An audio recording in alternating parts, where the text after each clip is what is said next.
The Open Tabs podcast has returned with another episode.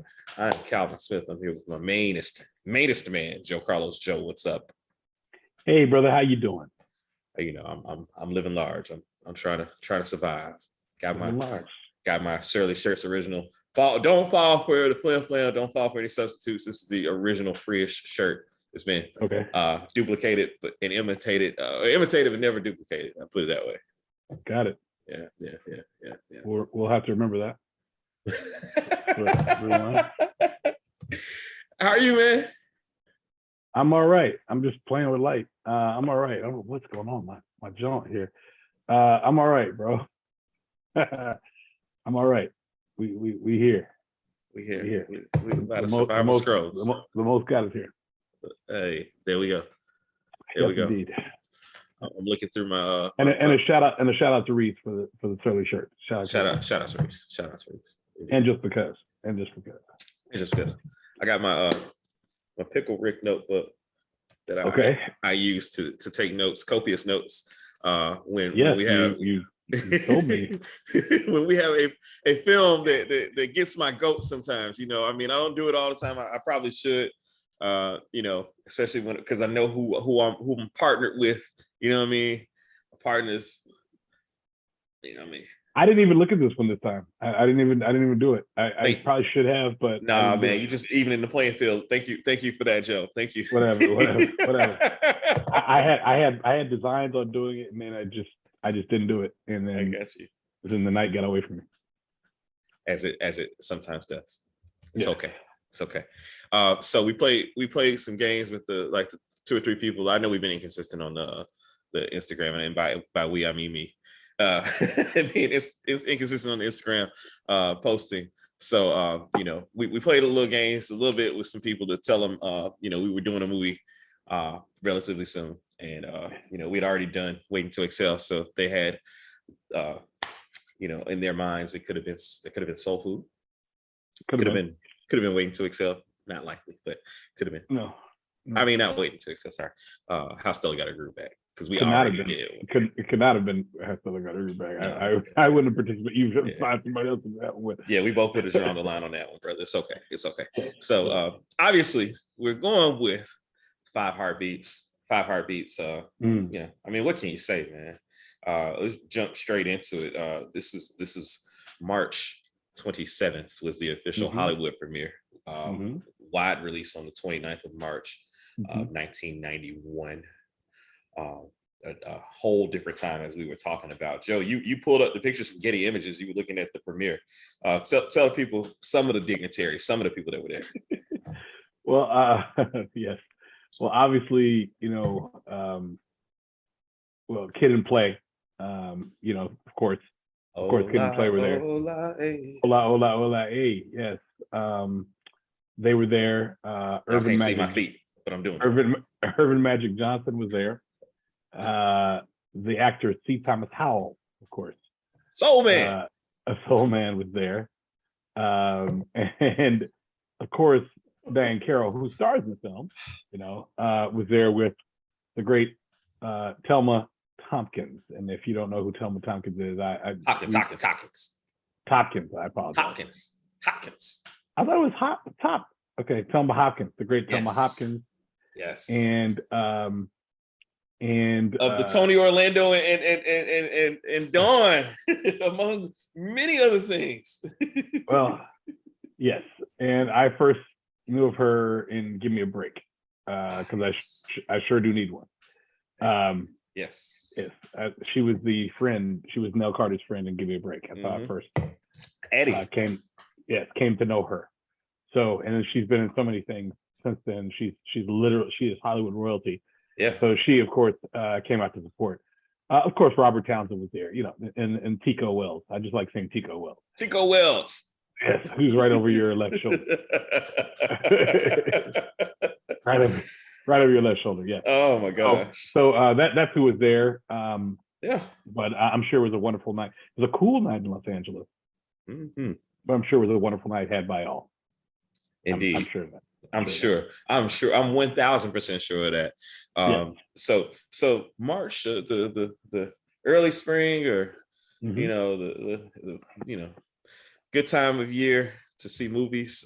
You know, and this was released in. I myself saw this in the movie theater. It was one of the few times that I can vividly recall seeing this in the theater. I went with my my cousin Mitch. You know, we throw around that term cousin in the Black community. I was visiting with the homies Jeff and Danielle. Shout out to Danielle. Happy birthday to her today. Happy birthday, Danielle. Yeah, and was chatting it up with MJ's nanny, and MJ's their daughter, and MJ's nanny is like, yeah, you know, MJ calls you uncle, and are you like just brother, or you know? And I'm like, no, you know, we're good friends from med school, you know. She's like, yeah, there's a lot of guys that she calls uncle. I guess she just calls every Black guy uncle, yada yada.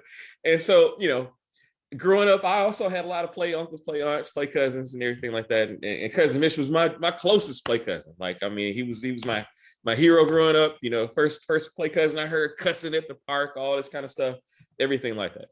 And his family, Aunt Jackie, Uncle Mitch, and Nikki, they took me to see this movie, and I was 91, March of 91. I was 11 years old, about to turn 12. And so, you know, there were some elements there I didn't quite understand or get when I was that age, you know what I mean? Because I was kind of sheltered, you know, a little bit.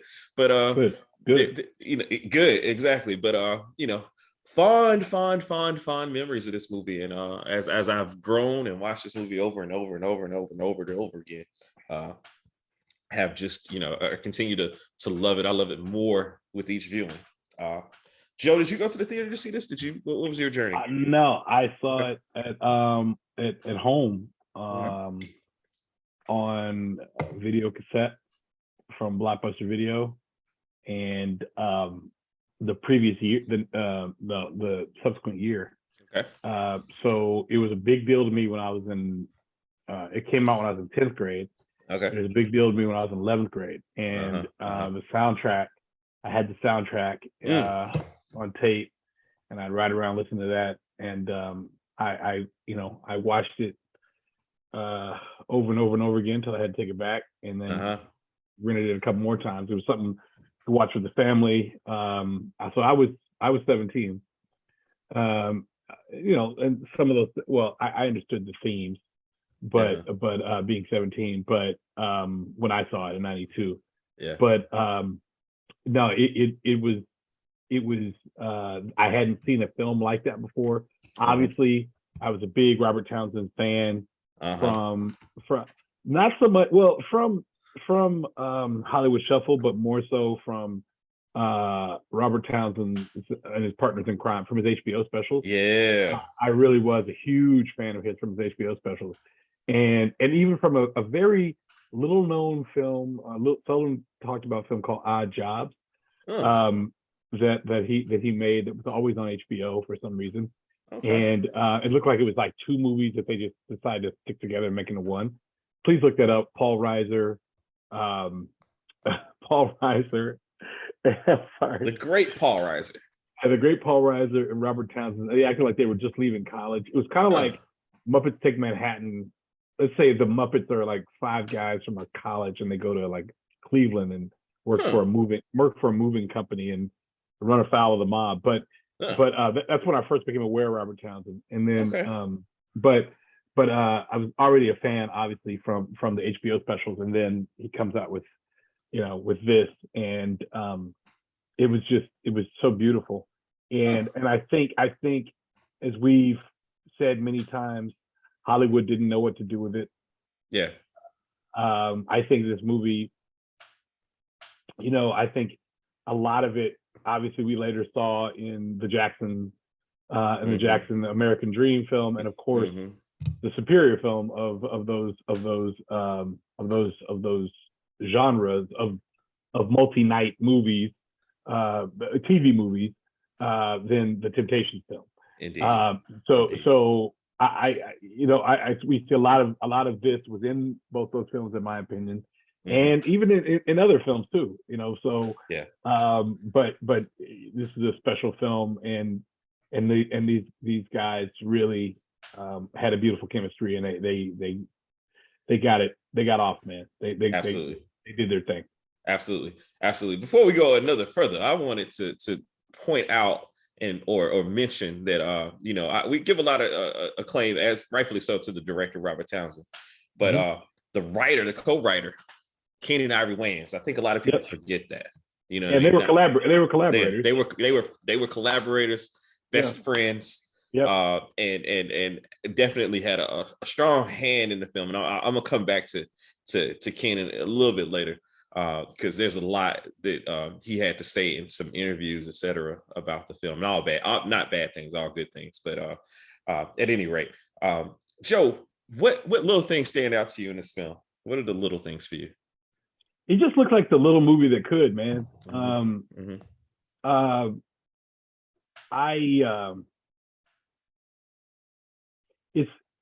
the little things that stand out to me are the authenticity and the different time and the eras. Okay. Obviously, they spent a little money on clothes, but the authenticity, I couldn't tell exactly where they were, and I guess it was supposed to be Detroit. So it was actually New York. Yeah. Okay. It was. Okay.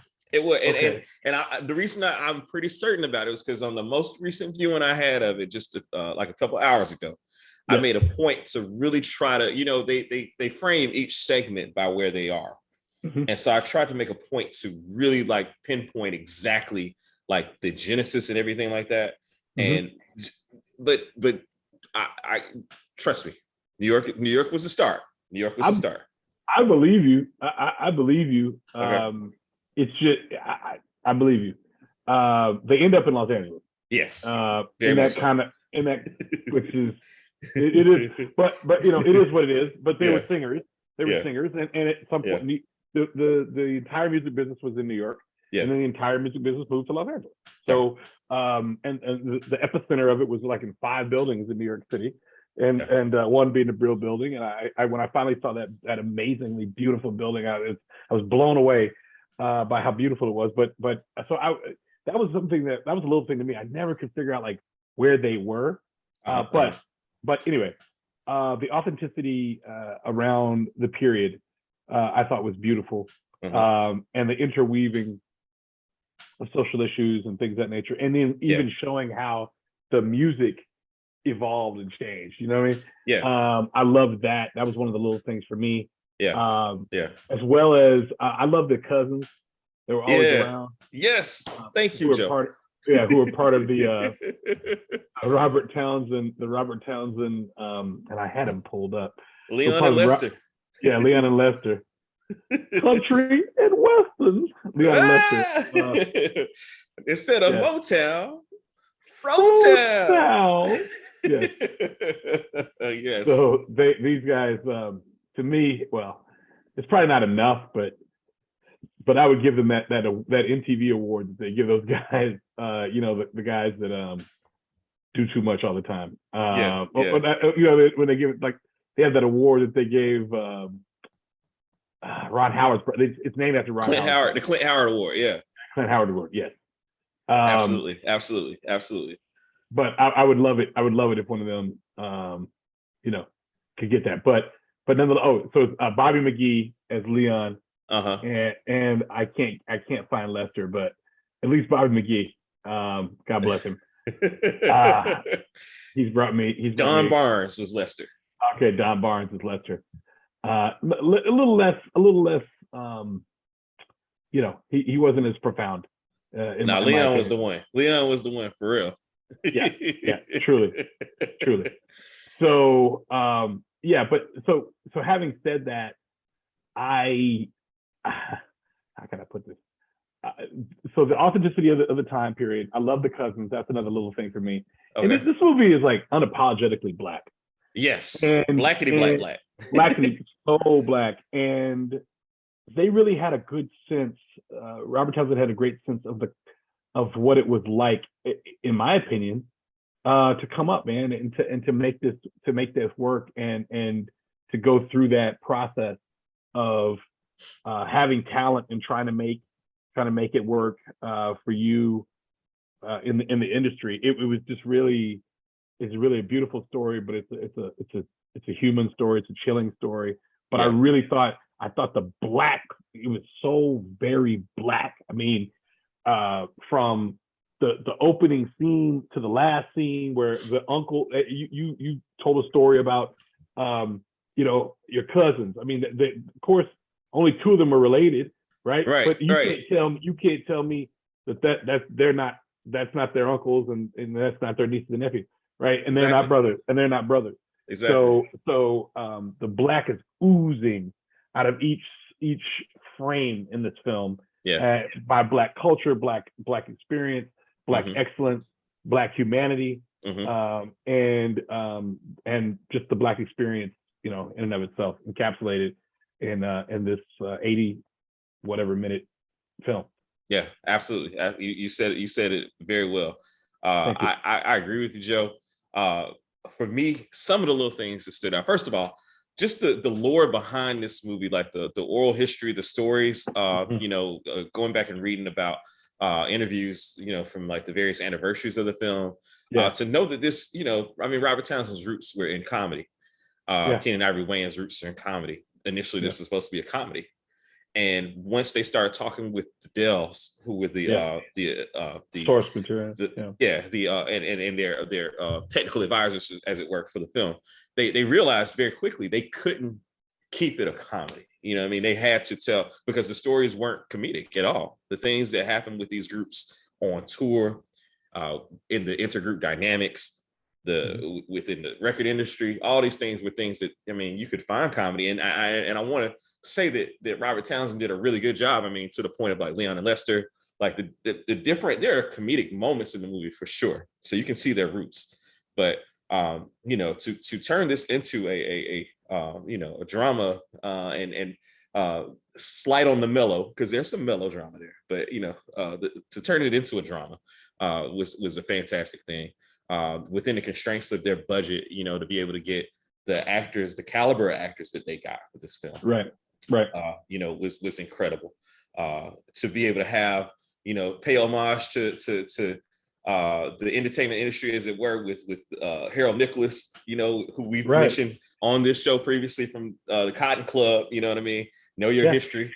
Know your history. Go back and listen to that episode, which is a fantastic episode. But Harold Nicholas is Sarge. The aforementioned Diane Carroll. They wanted Whitney Houston for this movie, which apparently I did. For the role? Baby doll. Yeah, it was so diminutive. It was so diminutive. Yeah. She might have had 4 lines, but I get it. Yeah, but we'll always take Troy. Absolutely. Forever. We can circle back to that. So there's that part, and then and then for it to now be like just a part of history, there's so many lines that people just refer to on a daily basis. I got into something, I posted something on my Facebook about something that a student said that kind of led to me kind of flexing on them, and then everybody was like, my office hours are 9 to 5. You know what I mean? Like everybody, it's just a part of the lexicon. This is one of those movies that is just, a lot of the movies we cover are a part of the lexicon. This one definitely is one that is like, if you find out somebody hasn't seen it, it's like, full stop. Like, you ain't seen the 5 heartbeats? Like, we got to do an intervention, and we got to rectify this immediately. Right. Exactly. You talked about the soundtrack a bit. Again, like the film itself, they were very consistent with the Dells. And as a matter of fact, the lead singer of the Dells, whose name is escaping me right now, got a lot of commendations from movie critics for how powerful his voice was playing as Eddie King as the lead singer. But the soundtrack itself featured After 7, featured Patti LaBelle, featured Andre Crouch, just on point. Soundtrack was sick, man. Yeah. Soundtrack was sick. There's that part, and then just the you talked about the authenticity. The having the wherewithal to include the Chitlin Circuit, like how it was for groups touring back then, how payola worked, how all this kind of like how all that contributed to to the success or lack thereof of music groups in those days was just phenomenal. So I really, really, really, this is one of those movies that, like, you can go and watch it and see something different every time. You can go and watch it just strictly to be entertained, which, I don't put anything past anybody. Like, if you want to watch this movie just to be entertained, it does just that. But it also has some, and I think that Robert Townsend and Keenan Ivory Wayans really feel some kind of way about it not getting the props from a pure filmmaking standpoint, because I think that they think, and I would agree, that this is a very well made movie, like Oscar caliber type thing in some ways. That's what I was saying. I don't think they didn't know what to do with this, and I agree with them. Obviously, they're a bit biased, but not a bit biased. Obviously, they're biased, but they're not incorrect. Yeah, and I think there's true beauty in this film, in the story. I think in the art direction and in the cinematography. Now, what would it have been up against? Silence of the Lambs and a number of other things from '91. But so it is what it is. But by the same token, I still think that you look at Eddie Kane, you look at the role, the work of Eddie Kane. You can't tell me that Michael Wright would not have been. I mean, just look at that. Look at the art. Exactly. I that was very, very strong. I felt my man Hawthorne James is Big Red. I thought that he was powerful and menacing in every way, shape, or form. I mean, how do you not give him a nod or a look for something, even for a supporting actor? Nod. In that regard. And they're up against Boys in the Hood, fine, but there's room for, which obviously they didn't even nominate. Ice Cube wasn't nominated. The film was nominated, obviously, but so Spike makes Jungle Fever. So you have Jungle Fever, and you have Boys in the Hood in the same summer, and that's it. We can't do anything more. We don't have room. We don't have room for. And there were other films as well. I think Living Large might have been in '91. I think it was in '91. Somewhere thereabouts, I think Strictly Business was also '91, if I'm not mistaken, or early '92. And so, but was made in '91. But still, the point being, there's all kind of black film, but Hollywood Foreign Press. The Academy, they didn't know what to do with this, and the critics were Siskel and Ebert loved black movies. Ebert really loved black movies, but they loved black movies, but so they were kind to it. But I just think overall, this is my memory. I got to go back and read what they said specifically about it, but I think overall there was a great deal of warmth in this film, and it was absolutely beautiful, and there was redemptive stories. There's everything you want. To me, there's everything you want in a marketable film, and yet it was more so something that we watched at home, like black people watched at home, and kind of like Lean on Me, or something like that. It wasn't, and it's a cult classic among us. When in actuality, this story should have been as heralded as Dreamgirls, which of course, there's a lot of stories where you can talk about the people that make Dreamgirls as opposed to the people that made this film, right? So message, big message there. So I agree, it did not get its due at all. And that's why I led with Hollywood did not know what to do with this film. And the beauty of it is, 30 years later they had the documentary, which I watched. I bought it. I bought the documentary. And the making of and looking at all the work that they put into this. And this is at the same time that Spike is, he I guess he made Jungle Fever in '90, so he was out in '91. This is when he's in downshifted into Malcolm X mode. Right. So when the town is really only talking about two black movies at the time, Boys in the Hood and Malcolm X, they made this nice little picture right here, and it just kind of gets lost in the timing of everything, man. This comes out in like '93. Yeah, if this comes out like 93 or 94, I Right. think you're looking at it's a very different, particularly when things became gangster rap. Yeah. When the blaxploitation needle moved. Yeah. And, Resurgence. and Yeah. the resurgence of it in its own way, the Sugar Yeah. Hills, Yeah. with Michael Wright again, Michael the Wright. Sugar Hill, the Sugar Hills, and the Above the Rims and all that kind of stuff. And I'm not dissing those films, which I saw in the theater. Each one of those in the theater. I'm not Right. dissing those films. I just think this one, it was a prisoner of timing, man. Yeah. And just a misunderstanding of this beautiful story as well. Yeah. I love your point that you made about the fact that like essentially Dreamgirls exists because of this movie. You know, this movie walked so Dreamgirls could run. And but Dreamgirls was a play. It was. And I don't want to take anything away from those beautiful Black artists. Sure. That performed in Dreamgirls. Sure. But I was talking about the film. You know. I mean, well, I'm saying the production value. Value. I agree with you, and I think that's a good point to be very intentional about not taking anything away from the work that was put into Dreamgirls. Daily. Yeah. But I mean, real stakes.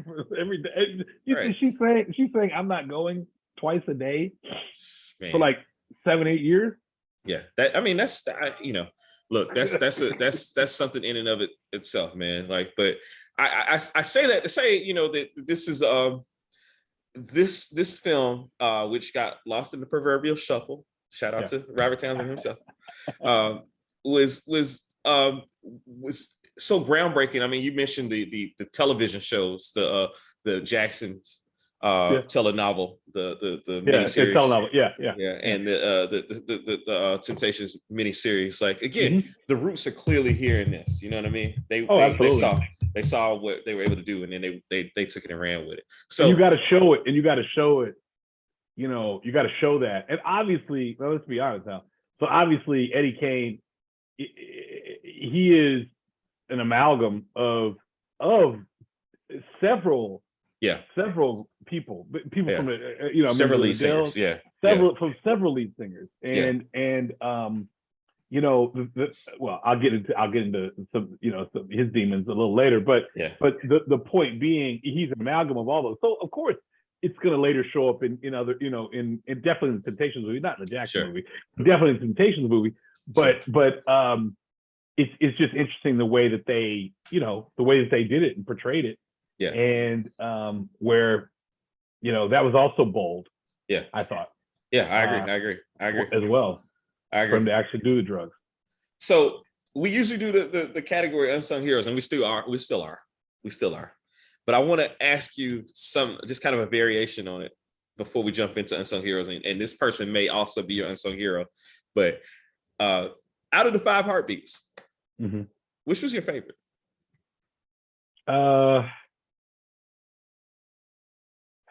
I don't know if I have a favorite. Okay, that's fair. Yeah, I don't really. Well, no, it's easy to say Duck. Because he's the scribe. Yeah. It's told through his eyes, essentially. Yeah, and but he's the writer of the music. Yeah. So, sure. So without his words, without his talent, nothing moves. Nothing moves. But I wrote this as a 5-part harmony. 5-part harmony. But and as I stop and think about it, it's Eddie, man. It's Eddie. Yeah. And because despite it all, and we talk often about moral code. Yeah. About and on Menschkeit, on City Hall, right? Yeah. Between men, this thing between men. Yeah. Eddie had some demons, but in certain cases, not in all, in certain cases, when there was some right and wrong, he knew the right and wrong, and he was going to tell them whatever he felt he needed to say. Absolutely. In that moment. Absolutely. And so It's probably Eddie, but just because he's resilient, man, Yeah, and he went through so much, and he had no absolutely. support at home from ML. Yeah, yeah. Shout out to ML. Shout out to ML. He had no support at home from yeah, from ML, yeah. and The great Paul Benjamin. Yeah, the great, with all due respect and love, the great Paul Benjamin. He had no support at home from Paul Benjamin's character, from his dad. Yeah, and he's not gonna be shit because I shit. Yeah, and that was what set him off when he said, "You worse than your dad." That set him off. Yeah, you know what I mean. I agree with you, Joe. I think I try to, I have a soft spot for Dresser. Okay. I think Dresser was, a lot of the, he's the one like, Bobby's not here and we don't need Eddie anyway. You know what I mean? And like, Dresser's kind of the one that's like, the steady, he was the choreographer before Sarge showed him up. You know what I mean? Yeah. The group came together for the first, not the first time, but like the group came together as a whole when he was going through his crisis about his girl, the great Teresa Randall, young Teresa Randall, when she was pregnant. You know what I mean? They come together at that moment. So, but when I look at those moments, I also see how Eddie was also there. You know what I mean? And Eddie, like when Dresser needed somebody, Eddie was that person that puts that money in his hand. You know what I mean? He comes through in the clutch, so it has to be Eddie. But I was just curious to get your thoughts on that. So besides that, who's your unsung hero of the movie? Is it Eddie? Sarge.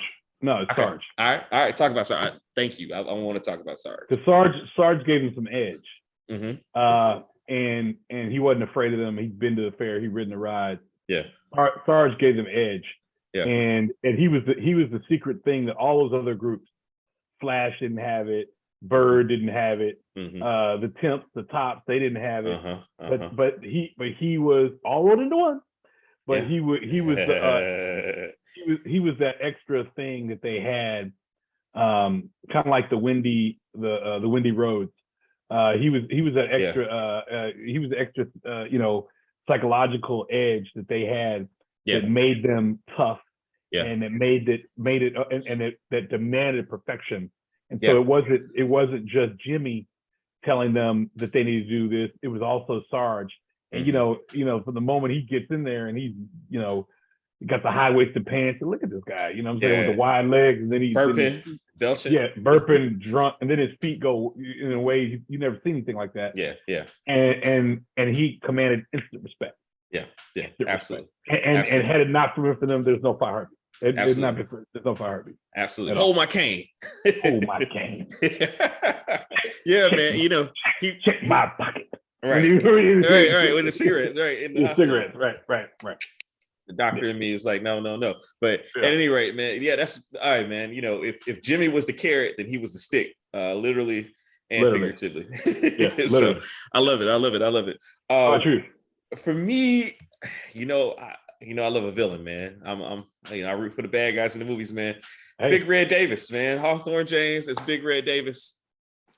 Big Red. He's one of the great villains. He is. Man, you see the red flags from the beginning when he's talking about, they're negotiating. And he's like, Jim, we can talk about that another time. You know what I mean? Like he's just so slick, so smooth. You know what I mean? He doesn't even approach the group initially. He sends his henchman Monroe to come and talk to the group first. You know what I mean? But he's there in the wings. You see him. Monroe was in Monroe was in Malcolm X. He was in jail. O.L. Duke.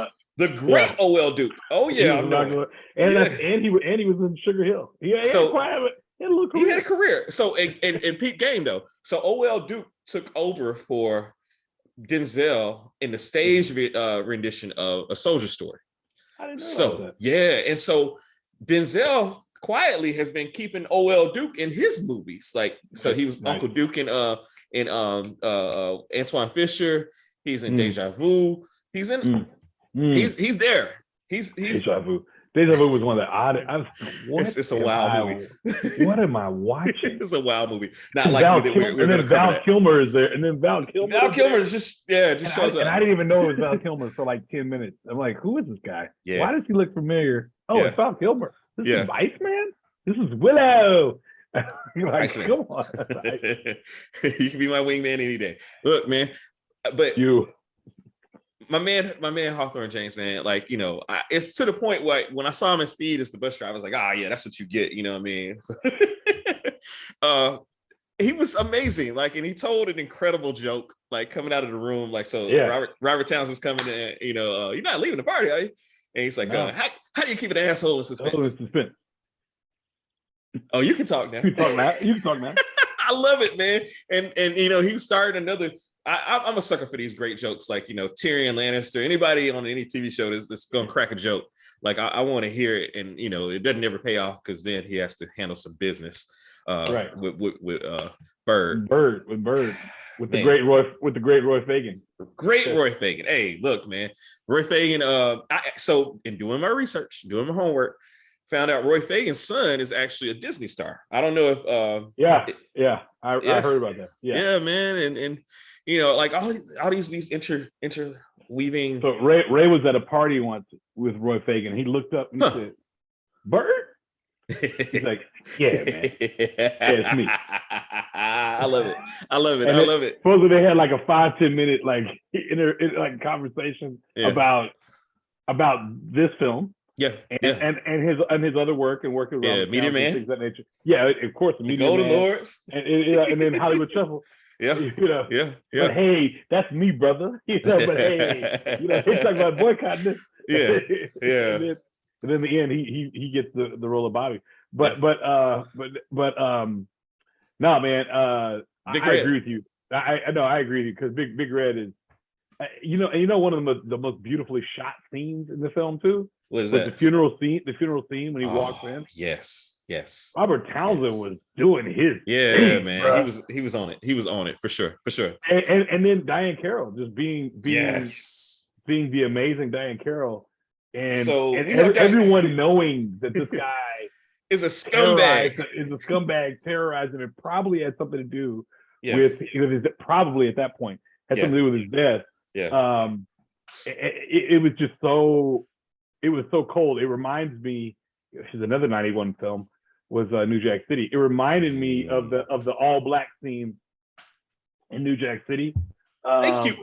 Talk about that, Joe, because I noticed something in that film or in that scene. So what just how artistically how it was, but if you notice, like everybody has black and shades of black except Big Red. Big Red comes in with this blue suit. Yep. Like bluish gray. Yep. To completely stand out and completely throw everything and to off. Go holler at Eleanor. Yeah. You need somebody in like I couldn't. I mean, just amazing. The audacity, the gall, the unmitigated gall. Unmitigated gall. So we got Diane Carroll in a funeral, aghast, slapping people. Yeah, you know what I mean? And then on the other side of the coin, like I'm a big fan of Joe Carlos's stories, man. I try to at least heart or make a comment on the stories. And Joe recently has rewatched the wedding episode of A Different World again, or at least yeah. So it was on the Different World. It was on the main A Different World Instagram page. So I'm in the middle of a binge right now. Actually, I'm in season 3 now, in the middle of a binge. But go ahead. Sorry. So Diane Carroll just died. You know what I mean? Like you get Diane Carroll at a wedding and a funeral. You know what I mean? And she brings it. She still delivers. She always delivers. Always delivers. Like I didn't hire a reggae band. She's the sneak this is the Shazza, the backhanded compliments. Like, you you all can sit in the back so that your crowning glory doesn't affect the views. Yes. Seeing the two of you together takes you see you're perfect for each other. So I got one more kind of sort of unsung hero, just because like when he's there, he adds a certain je ne sais quoi. And that's John Witherspoon is Pretty Rudy. At first he's the over the MC over the talent contest, and then he's on the radio announcing things. When the Heartbeat's on the radio, anytime a song is played, he does the advertising. He plays basically like the Sam Jackson character and do the right thing, as it were. But John Witherspoon, man, talking about you can go get the Johnny Mathis curls, and then talking about pretty. I'm sorry. I'm sorry. And the bad fish from Shanisa, whatever her name was, like shout out to John Witherspoon because I know those things Out. were ad libbed. They definitely were not written. That was all him, man. That's all him. Yeah, that's all him. That's all him. We talked about your heartbeat, Scott. Anybody else that stood out in the film that maybe might not have been unsung, but you want to give a shout out to, or that you want to talk about? Well, yeah, yeah. So, for their performance. Yeah, sure. Or anything. Yeah, I like Harry J. Lennox as well. You could have talked to me. Always love Harry J. Lennox, of course. I consider Harry J. Lennox as like great value Obama. Like, he's like, especially when he's giving his acceptance speech at the end, like, right when Duck leaves the group. Like, I was not really watching the screen. I just got shades of Barack Obama in my ears. Like, there's like, if they decide to make a film about Barack Obama as an elderly person, I don't know why they would do that, but Harry J. Lennox is like to me anyway. I don't know. It might just be. Oh, I know. I can see that. I can definitely see that. I thought that though. I guess I just love this movie, and so overall, I just thought that people, when you're given great material, mm-hmm. and it's a wonderful subject matter, mm-hmm. and it's written beautifully, and then you are a strong artist yourself. Mm-hmm. I think that lens obviously is the perfect storm.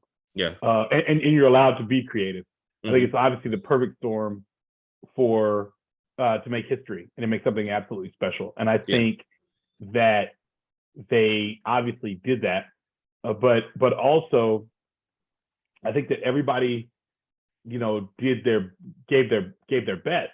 Mm-hmm. And watching the documentary, however, mm-hmm. Michael mm-hmm. Wright, who's obviously constantly dealing with a lot of stuff. Mm-hmm. Michael Wright wasn't liking the way things were going. He seems like he's a method actor. Yeah. A serious method actor. Yeah, it seems that way. So when Eddie's, being a jerk, he's a jerk. Yeah. But he was messing up takes. And this wasn't some Marvel MCU movie. This was this film costs money. Yeah, exactly. They got a budget. Right? And he was he was messing up takes. And there was some major director, and I can't remember who came to visit the set and asked Robert Townsend and said to Michael, "Hey, are you behaving?" And he was like, yeah. And then he talked to Robert Townsend, and he said, "Hey, watch out, because if he gets moody, he knows how to mess things up." And then he goes back and he notices he's like messing up scenes, mm-hmm. and they got to reshoot because he's not getting along with the guys, in certain scenes, feeling like that because he and John Canada Terrell, which you could imagine, that was a palpable dislike there. But their actor, in the words of Jamie Foxx, we are acting. Okay, you ain't gonna get it because you ain't got it. How you like my spot flash? How you like the spot? Oh man, how does it feel to be me? That was my mother's favorite line. He was at his lowest point when he said it to him. That's what I love the most about it. Anyway, I'm sorry. I stepped on your point, man. No, but it's that. Please, he is at his absolute lowest point, but knows somehow, some way, he's still Eddie Kane, and has something inside of him. Yeah. That makes him, that he still has this talent, despite everything he's doing to hurt the talent and to destroy the talent. Mm-hmm. He still has this talent that makes him shine from within. Yeah. In its own way, right? Yeah. So regardless of that, like, I'm still a heartbeat. I don't care, bruh. Yeah. I don't care. I'm not tripping on you. Yeah. I'm not tripping on y'all at all. I'm still a heartbeat. So I can do this. I can say, and I can look at this guy knowing he just came out of the concert and everything, and look at him in his eye and say, with you, my brothers, saying, how does it feel to be me? It's the film's amazing, man. And I don't know, man. It was just that scene. I mean, that scene is iconic. Yeah. That scene is iconic. Absolutely. film to me. Absolutely. Just to look at the fall from grace and all that, man. I don't know what else to say. I don't even know what else to say though. When he is at his lowest, to your point, he's still talking cash money smack. Swag. They did swag. I mean, he did have swagger. And so it makes it special, and it still makes it authentic because the lead is always the lead. I don't care what which of course the payoff, of course, is the church thing. I feel like going on. And I remember asking my mother, like, what happened to his voice? And my mom said he was filled with the Holy Spirit. He's filled with God. Yeah. So he just gave it up, and I was like, huh? Yeah. But I think I was like, okay, that's the theory, Mom. But I and which I respect and love. But I just think he just reflected on life. Yeah. In that moment. Yeah. And that's why he just stopped singing. Like, sure. What else was there to say? But I still have it. But another beautiful scene is when that hand raises, and it's Eddie, right? Yeah, the last man. thing they told us was that he was in a house fire. So right. It got shot robbing the shot robbing a liquor store or something like that. Right. Right. And so we just presume, okay, Eddie's dead. Yeah, he's dead, so, right? That was great. I agree. Yeah. That reveal was... when you see that hand go up, like what? And then we finally hear Baby Doll. Yeah. I only heard her one other time. Yeah. I love Jimmy. Yeah, we heard her one other time. Yeah, absolutely. Yeah, Baby Doll and the Crystals. God bless them all. God bless them all. Yeah. So I know I'm a little off. Sorry. What's your favorite scene, man? Ah, man. All right. So, I'm hard pressed not to go. You got all these notes, so just run with it. I'm hard pressed not to go with the scene where Eddie shows up at the concert, and Nang, like, I mean, it's so memeable. But like, as far as like, I mean, just powerful scenes in the film. I damn near tear up at the end at the barbecue, man, when the guys are back together, and and JT says heartbeats, you know what I mean, and everybody, and first one there's Choir Boy, you know what I mean, and then comes Dresser, and then Eddie Kane says, "Y'all sure y'all want to hang with old Eddie Kane?" Like that moment right there, man, like because it's like he knows and we know and everybody knows, you know what I mean. It's all there, and of course, you know what I mean. Like, and then of course, Duck, in his feelings, you know what I mean, and I'm here, but I'm not right. Here. I'm not committed, you know what I mean. But but I came to your house. Yeah. I'm gonna eat your food in this purple and this blue and yellow Grambling shirt. Yeah. Yeah. Tuskegee shirt. It's blue and yellow Tuskegee shirt. But so. I when we get to nitpicks, I'm gonna talk a little bit about that, but not the. I'm sure he got. I'm sure he got that shirt when he probably got like honorary degree at Tuskegee and then gave him that shirt. I'm sure he got that shirt. I believe it. Yeah. So a la Bill Cosby. Like Cosby wore the sweaters that the Nelia that he got by visiting those schools. Right. In many cases. Right. Yeah, but go ahead. I'm sorry. So the two set piece songs that like a heart is a house of love. When they do that at the Apollo and initially it's getting jacked up by the keyboard player or the piano player, and then they take over. That's amazing. You know what I mean? And how he gets Cookie played by the great Casey Lemons, the director of Daughters and Dust and Ease Bayou and others. You know what I mean? Casey Lemons is squirming in that chair. That moment, and then just in case when Flash is now the lead singer, but JT again, JT not to be outdone. And lastly, and this is not. It's mainly about like just how dirty JT. I got issues with JT.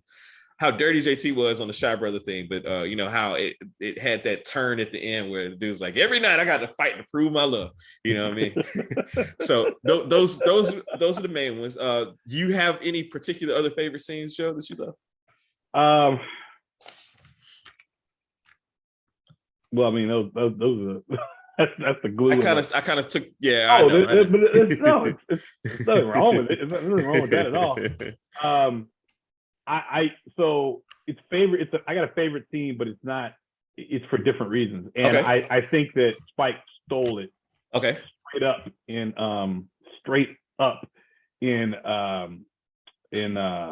oh gosh, now I can't think of the name of the movie. On the Bus, Get on the Bus. Okay. You know. Okay. When Okay. when they pulled over, when they got pulled over and saying, "I got nothing but love for you," Yeah. and they on the back road and say, "Y'all a singing group, sang something," and Yeah. I got nothing but love for you. And then at the end, and my mother always says, and look at what he had to say. He sang America. Yeah. This was Kind of on the nose. Of America. Yeah. Yeah. Because he's singing America. Yeah. Everybody was asleep. They're all asleep before, right? Yeah. After that, you definitely awake. You waken. you awaken. So I always kind of loved that scene. Yeah. Because it could have gone so many ways, and they kept it in the road in the middle of the road so they could go on their way. Yeah. I was going to mention, now I love of course the Apollo scene, but the reason I love it is because I already know. I love Cassie squirming. I mean, there are moments. I'm juicy fruit. As they say in Kings of Comedy, you try to see which one of us got the most juice. In the words of Bernie Mac, I'm juicy fruit, right? So there's some moments in my life. There are some moments that now I'm preaching. There are some moments in my life when I know I've done things to elicit a response. Right. Mm-hmm. And so never that profound, but done things to elicit a response, on the high holy days of being a student at the Morehouse and Spelman colleges together. You might be at the Mercer and White pageant. It might be at the coronation. It might be something like that. And then you just exert yourself in some way to gain curry favor and gain notoriety or to gain attention to oneself. And so when he does it, the response is just so amazing. But I love when he stops. He stops and he goes, duh, duh, duh. He's the leader. Yeah. To me, I love that scene. I love the way he made Cassie she couldn't even sit still. Yeah, she couldn't control it. But when he sits there and says, let's do it like we did in the tunnel, right? Yeah. And so it takes it back to my unsung hero, Sarge, right? It takes it back to Sarge and Jimmy. Let's go back to our basics. This is what we've been taught. This is the drill. We have been taught. We have been prepared for this exact scenario. Yeah. And in that scenario, but when he calls everybody out, come on out, and then choir board comes out of nowhere, right?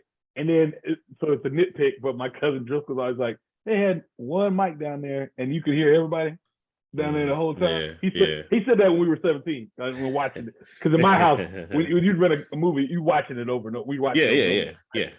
Yeah. But and then of course the end is, to me, the end of that, when they do put the hands there, to me it's everything that we have 800 new young men who are moving into Morehouse College right now. God bless them. And God bless them all and protect them and keep them. And to me, that those hands, touching those hands like that, and that big group of black hands like that, man, that's just the ultimate. That's that brotherhood that we strive for, right? Right over left. You see it, right over left. You see it right there. Yeah. The other scene for me, and you've already mentioned it, but I'm getting emotional about it. But the other scene about the hands of the kids moving in. The other scene for me is when he says, "Y'all sure you want to hang with old Eddie King?" So as you well know, and some of our listeners know, I went to Howard University before I went to Morehouse College, and I'll never forget. We were getting ready in 1999. 3 significant things happened in October of 1999. One was Morehouse Homecoming. Number 2 was The Best Man was released, and number 3 was it was released in between Morehouse Homecoming, and Howard Homecoming. The Best Man was released in between them. Okay, so I'd seen it, and then I lived out Morehouse Homecoming. I saw The Best Man, and then I go to Howard Homecoming. Personally, my friends were of age. I was older, so my friends were of an age where we were living through some of those scenarios in The Best Man. Right. And the lead up, because there was no texting, there was no group me or no threads. The lead up to hanging out at homecoming at Howard was emails. So everybody's talking about everything, and I wrote, y'all sure y'all want to hang with old Eddie Kane? Oh wow, Joe. Wow. And then that started a whole thing. And it was an amazing primer for coming up there that weekend with the great Devin and Dion Glass in Cash's car. I rode up there with flew back on my own though. Of course. But rode up there with them. But so that scene is really important to me. Because of, he's like, all right, now we here, but you sure, are you sure you still want to be associated with me or be around me, I've been there as well. I know that feeling, Joe. So I love that. I love those things. And of course, you mentioned the music, the numbers, and of course, we haven't finished yet. It's a little sappy and whatever. And I hate it. Why do you hate it? It's my least favorite scene. It's contrived and corny and whack to me. I don't like them all sleeping like hand to foot and all this kind of thing together. Like Charlie and the Chocolate Factory. Yeah, the Waltons or something, man. Like, get out of here. But I don't know. And allegedly that screen was on the cutting room floor, and Robert Townsend demanded it be added back in. And to your point, I was talking about, this with my administrative assistant, my clerkship coordinator, Ms. Smith, because the first time I went to her house, I watched this movie with her and her family. So I was talking about it, and she was like, Dr. Smith, you cannot hate that scene. This is a great scene. I love it. And so, it's I understand why I understand what it's now that scene makes it a less serious film. Yeah. That scene, thank God they got away from it, because if you look at it in all sincerity, for the continuity, you could take it out and you don't lose a damn thing. Yeah. You lose nothing if you take that. In my opinion, you lose nothing if you take that out. Yeah. But I know people love it though. People love it. But they do. And I love the song. I mean, and hear Patti LaBelle sing it. Yeah. It's Now I love Patty's version. I love Patty's version too. And it was right around the time she released Burnin'. Burnin'. Great album. Yeah. Great album. Yes. So somebody knows it's me. It's yeah.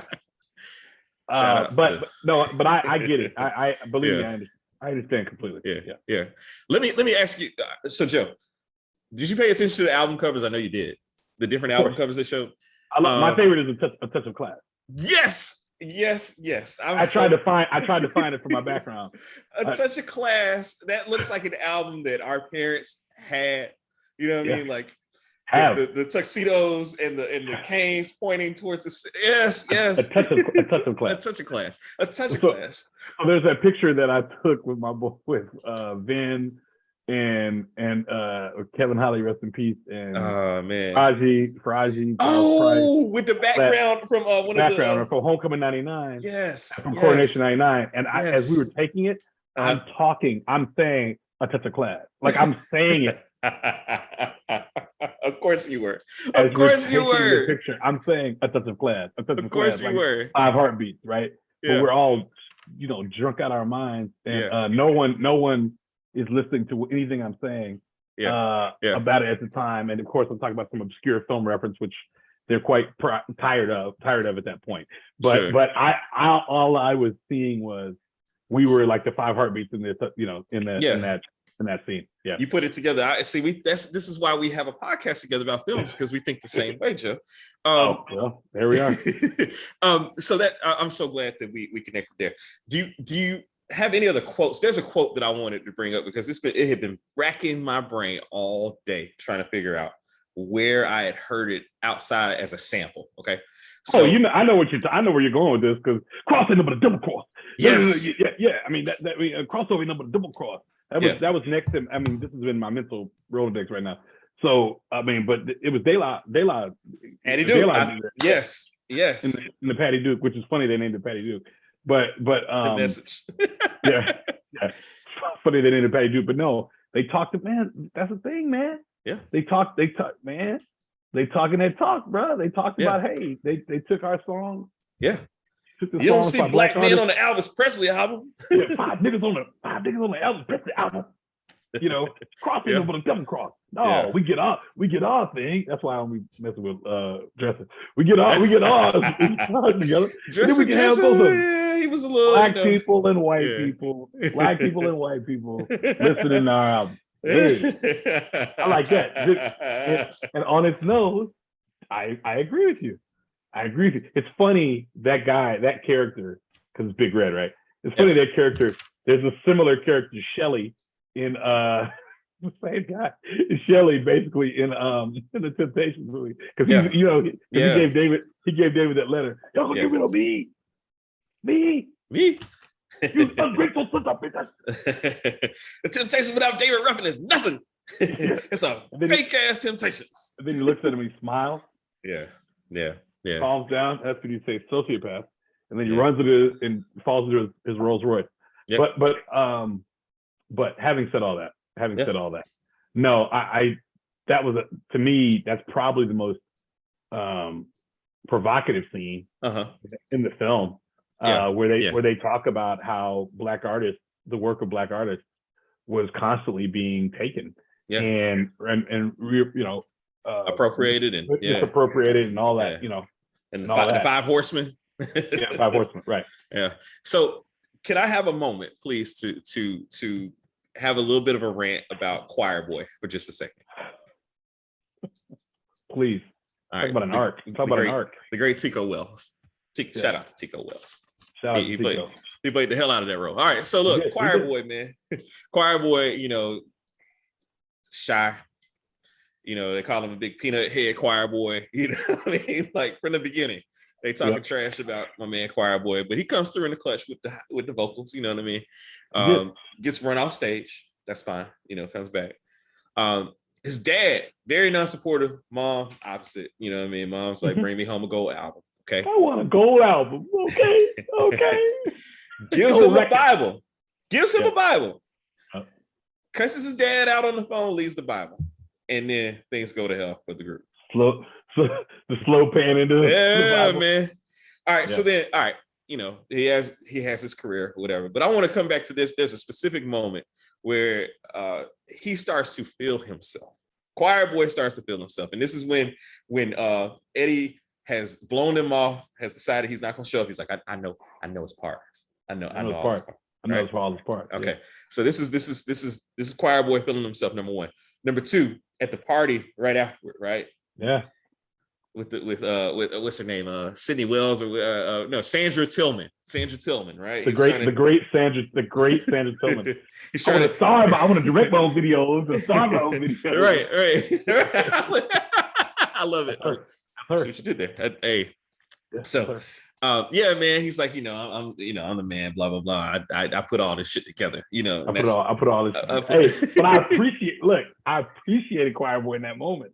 I get it, man. I get it. But like peak feeling himself. Like Choir Boy, he was there was no, and then comes back full circle, sends the letter to Duck, gets the group back. So that is the impetus, the onus, the inciting event to get the group back together for the first, or at least to get Duck back in, you know what I mean? And surprise him with Eddie, yada, yada, and, then Choir Boy is back to being Choir Boy. But his arc. Take your time. And see, okay, so I had issue with that. Listen, I mean, this is a nice little segue into nitpicks. Because, like, when you say take your time in church, Joe, what does that mean? What is when you tell somebody to take their time, what does that mean?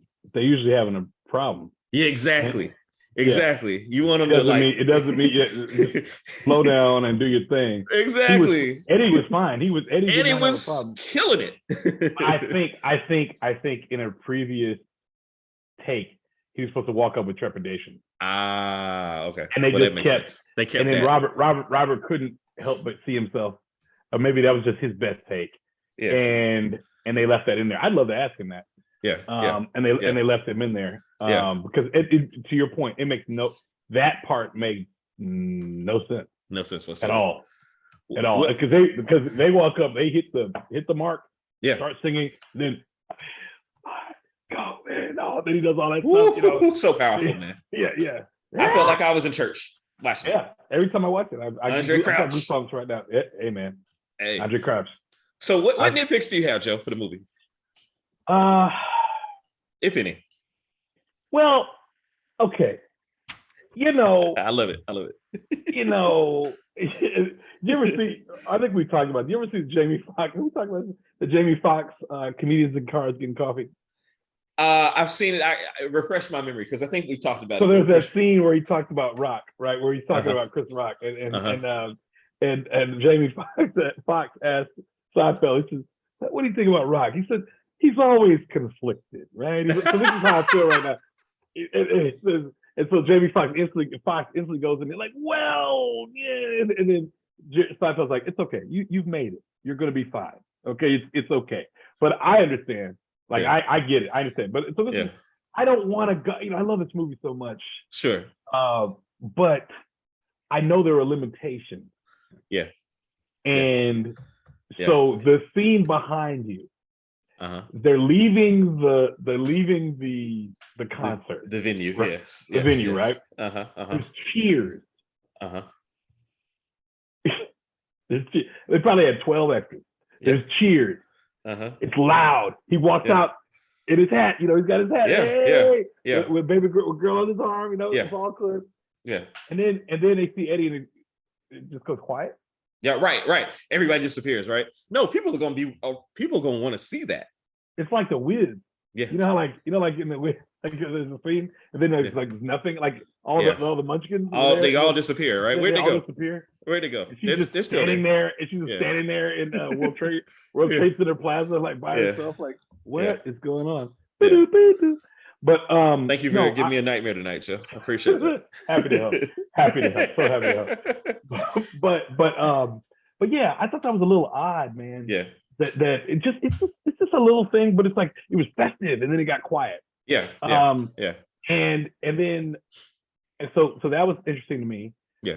That's a nitpick. It's just a personal nitpick for me. Sure. But that's what this section is about. True. This is very true. And then there wasn't enough baby doll, man. There wasn't enough. The women in the film. Yeah. And I know who it was about. I need more Diane Carroll. Yeah. Always. Yeah. Absolutely. Well, actually, we probably got a good amount of Diane. Let me back it up. But if there's a woman that's like mostly in the film, it's Diane Carroll. But and she's kind of wet blanketish a little bit at times.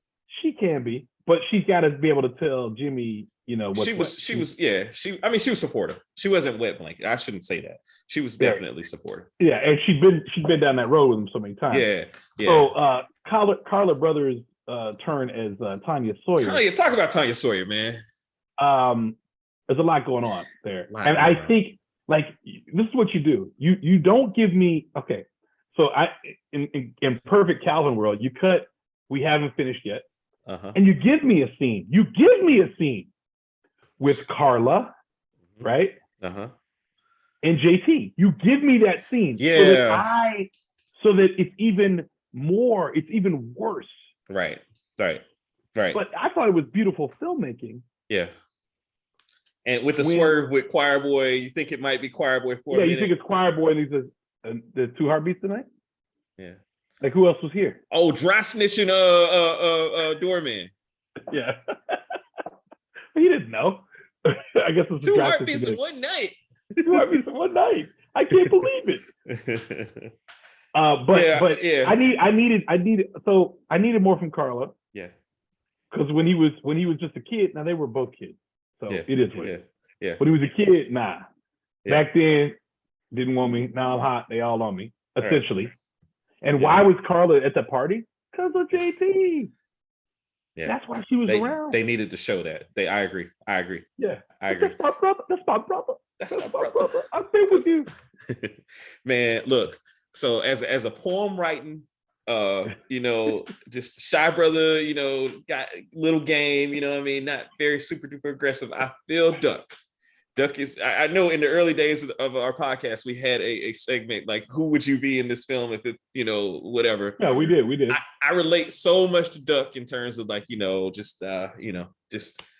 Duck had to stand for the wrong one, You know what I mean?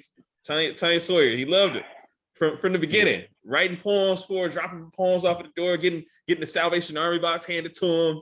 You know what I mean? Oh, Duck, man, the wrong one, but it led to $1 billion industry. A lot of $1 billion industry. He's right. I mean, Tony's right. I mean, he's not wrong, but the way I look at that, man, it's just, yeah. So the women in the film, I didn't see enough of them. Yeah. And then, and of course, the gorgeous Deborah Lacey is Rose. Mm-hmm. We see her in the beginning. Yeah. Right. In the very beginning of the film, she's above in the little rat infested room. Yeah. And everything. Yeah. And then the beautiful Teresa Randall. Obviously, it's like they wasted them. Yeah. Like these wasted all these beautiful Black women. Yeah. Anne-Marie Johnson. Anne-Marie Johnson. Yeah, she was in like one scene and she overacted in that one scene. But she's the vice president of Screen Actors Guild. She had to get her. I guess so. But of course, Troy Byer. Yeah. Monica. As Baby Doll. Yeah, as Baby Doll. Monica. Whitley's mother-in-law. I'm fully aware. Or stepmother. Sorry. Mother. Yeah, stepmother. I'm fully aware. I mean, I felt that she should. I felt that I needed more from Baby Doll. Like, yeah. She's 3 or 4 scenes. Yeah. And that's it. I think if they make the movie now, those characters are fleshed out. Much bigger. Yeah. But also, that's another great line from that with her. When what's old boy? You were just talking about him, Brother Lawrence. O.L. Duke, excuse me. Oh yeah. O.L. Duke said, "You ain't got your lady in check. You ain't got your lady in check. I think you overstepping your bounds." Yeah, man. Yeah. I mean, I that is a big nitpick for me. Yeah. The women in this film just weren't really. They were just kind of there. Yeah. As opposed to being important figures. Yeah. For these guys, really. Sure. I agree. And so I needed a scene with Carla and JT. Yeah. And I understand this budgetary stuff, but if you cut that other daggone, we haven't finished yet. That loosey goosey goofy thing. Then you made a movie. Then you made a film. Yeah. Because you show me this thing that leads to this conflict. Now it's just, I see them talking, and okay, no, forget. I need to see it. So we did see it later. Yeah. We see it later on, but I need to see it earlier. Yeah, it's kind of jarring when it happens. It's like I agree. I never expected that. I agree. Also, even though I know they were little kids, but when she says, "Duck, come back here, Duck, Duck, Duck," she said "Duck" like 9 times, so you knew, home. Right? Yeah. Whichever in case you missed it. Kids first. Yeah, whichever one of those kids first, he hugs him. Yeah. And I mean, that was special. I mean, you can't, even though he's wearing double denim, it was 91. Okay. Thank you, Joe. Can I talk about my nitpick, which is Robert Townsend's horrible costume attire in this film, man. Just throughout the film. And I'm not that. I mean, I make some sartorial choices. Yesterday I wore like a plaid blazer with striped shirts underneath. You know what I mean? Like I do some things sometimes. You know what I mean? Do you, brother? This, I mean, like the hat that he's wearing on the beach in the little contemplative scene, like little the Bear Bryant houndstooth hat he has. That's his hat, though. That's his hat. That's him. He rolled out of bed and said, "Action." Robert Townsend. I mean, there's a reason why Tanya Sawyer's mom hands him the Salvation Army box, because he looks like he's from the Salvation Army with that red jacket on. He tried, man. He first time he came, the shoes he had on, like it's just a whole Robert Townsend spent all his money on everybody else's wardrobe, and but he had one of the coolest intros in the whole thing. Because when everything's going on, he's down there writing on those little pieces of paper. Sure. It kind of reminds me of Bleak. Yeah. The artist in it. Yeah. Look at the artist in his movie. Right, Cinda. Yeah.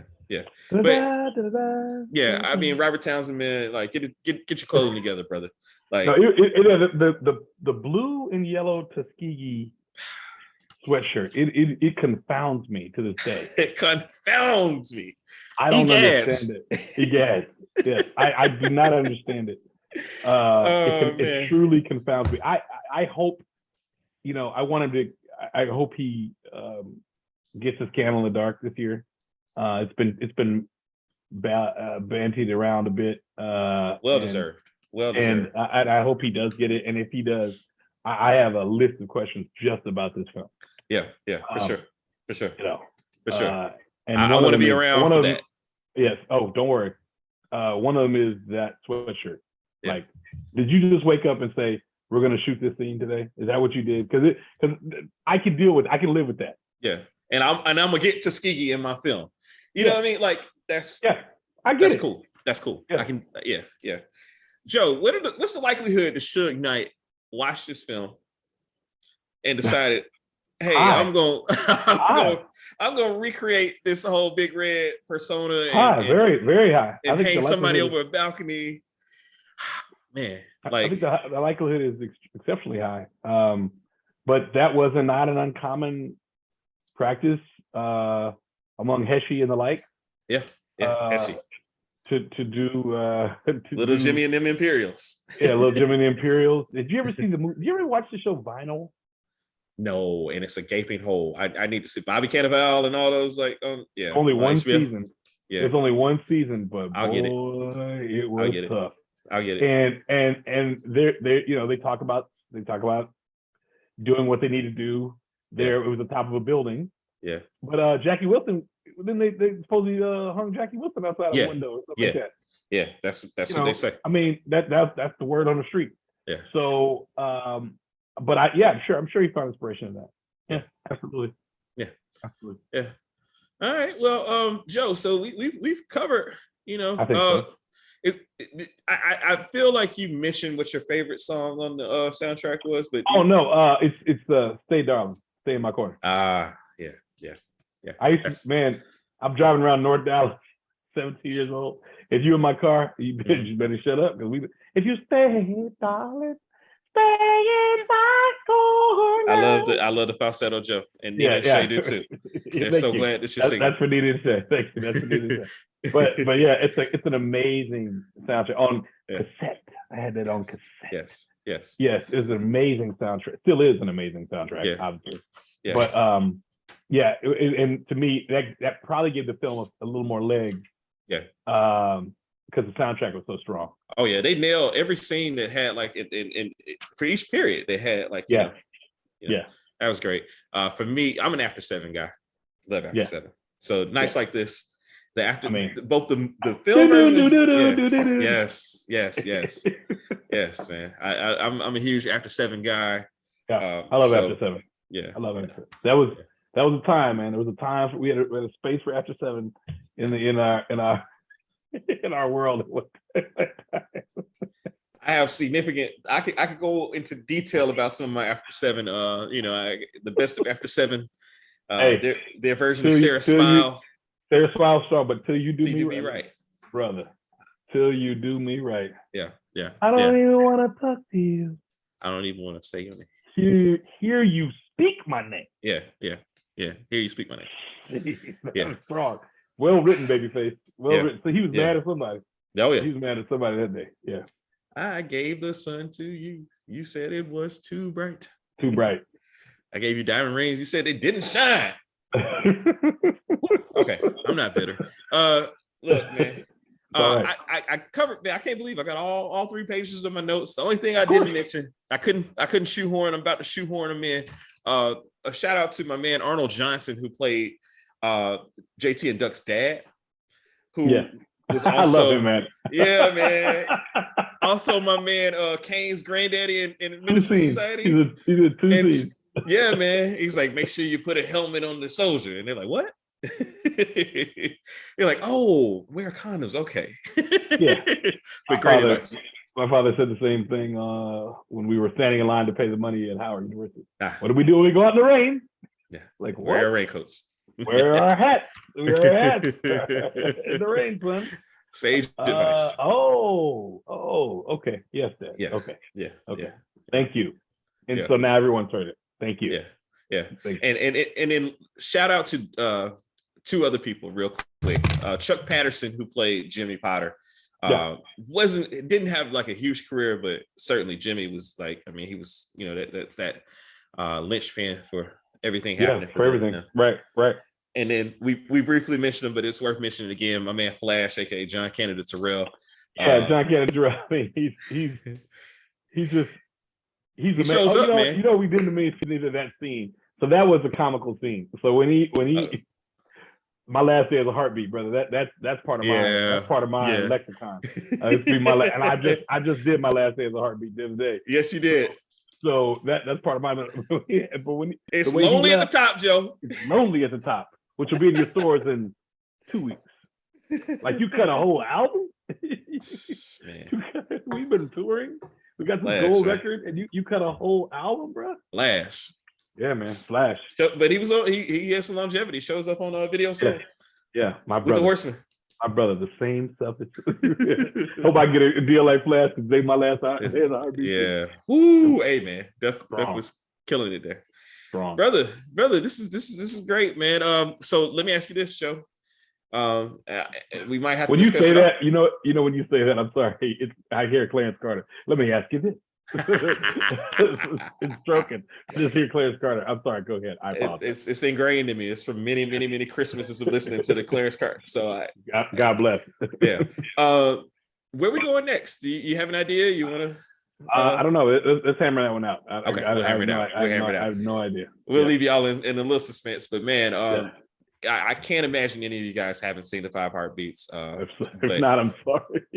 Yeah, I'm sorry. Watch it again. You know, and speaking of Washington, what's that?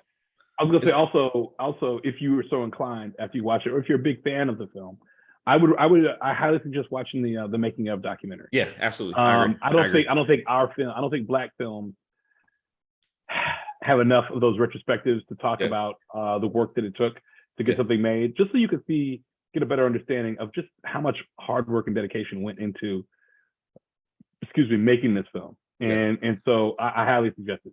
Yeah. I double down on that. Double down. Watch the documentary. As always, you know, we're on YouTube. We get that YouTube feed. Man, YouTube is they're getting stuff uploaded quick, Joe.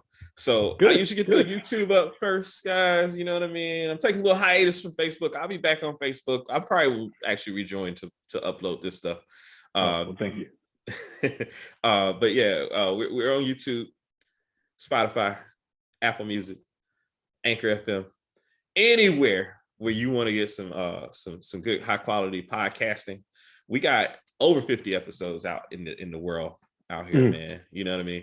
It's a lot of material. We had a call back to our Cotton Club episode, which was a very great underrated episode that we, you know, discussed a great movie. So lots and lots of material out there. I've been kind of pumping us up and trying to broaden the audience, and you know what I mean. But like we're here, you know what I mean, and we're here for the people that are here for us, and we appreciate you guys. Thank you. We see each and every one of you guys. Ray, you know, consistent. You know what I mean. Reese, of course. Cash, you know what I mean. Like we see y'all. We love y'all. We appreciate y'all. Absolutely. And we're here. We're here, baby. And I know people will won this episode. So 5 Heartbeats is done, baby. So until the next time, we are the Open Task Podcast. We out. We'll see y'all.